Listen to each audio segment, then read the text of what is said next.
સૌને નમસ્કાર. ઇલેક્શન કમિશનના ઇન્સ્ટ્રક્શનથી 4 નવેમ્બરથી આપણા જિલ્લામાં એસઆઈઆરની કામગીરી શરૂ થઈ હતી, જેનો પહેલો તબક્કો આજની તારીખે પૂરું કરવામાં આવ્યો છે.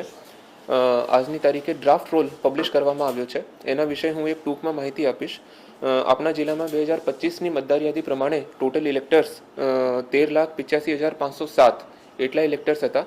આમાં છેલ્લા એક મહિનામાં જેટલું કામ થયું છે એના પ્રમાણે 11,49,110 11,59,110 83.66% એટલા ફોર્મ્સ બીએલઓની કામગીરીથી પરત મેળવવામાં આવ્યા છે. યાની એટલા લોકો એન્યુમરેશન ફોર્મ સાઇન કરીને પરત સિસ્ટમને આપ્યા છે. તો એટલા બધા લોકોનું અત્યારે ડ્રાફ્ટ યાદી પબ્લિશ થઈ રહી છે. 13,85,507માંથી આ માઇનસ કરીએ તો 2,26,397 દેટ ઇઝ 16.34% એટલા લોકોનું નામ ડિલીટ થઈ રહ્યું છે અત્યારની સ્થિતિએ ઇલેક્ટોરલ રોલમાંથી. આજના દિવસે જો મતદાર યાદી ડ્રાફ્ટ મતદાર યાદી પ્રસિદ્ધ થઈ રહી છે આમાંથી હું તમને વિગત આપીશ તો 47,000ના અપ્રોક્સિમેટલી ડેથના કારણે ડિલીટ થઈ રહ્યા છે, 39,000 એબસેન્ટના કારણે ડિલીટ થઈ રહ્યા છે, 1,25,500 પરમાનન્ટલી શિફ્ટેડ છે, 9,000ની આજુબાજુ બીજા કોઈ કારણો છે. એના પ્રમાણે આ વિગત તમને મળી જશે. જેટલા ફોર્મ્સ કલેક્ટ કર્યા છે આમાંથી 1,65,451 આ ફોર્મ્સ છે જેમાં નો મેપિંગ છે. નો મેપિંગ માનને 1,65,000 લોકો એવા છે જેના પોતાનું કે એમના કોઈ માતા પિતાનું કે એમના કોઈ ગ્રાન્ડ પેરેન્ટ્સનું નામ 2002ની જો એસઆઈઆરની મતદાર યાદી હતી એમાં નામ નથી હતું. તો અત્યારે આ જો 1,65,450 લોકો છે, આ બધા લોકોને ઈઆરઓ તરફથી નોટિસ આપવામાં આવશે.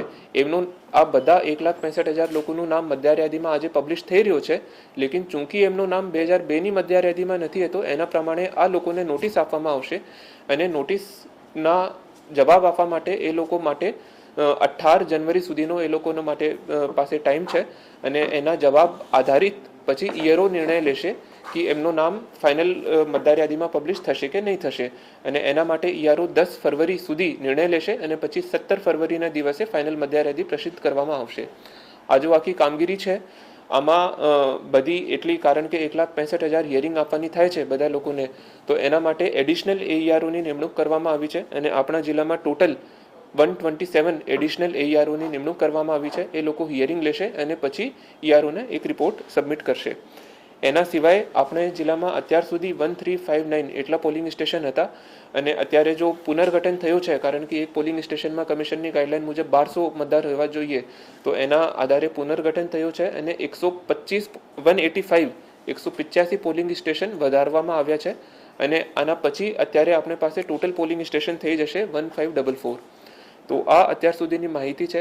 છેલ્લા જો મહિનામાં કામ થયું હતું આમાં બધા બીએલઓએ બહુ સરસ કામગીરી કરી છે. બધા ઈઆરઓ લેવલ ઉપર એકદમ સારી કામગીરી થઈ છે.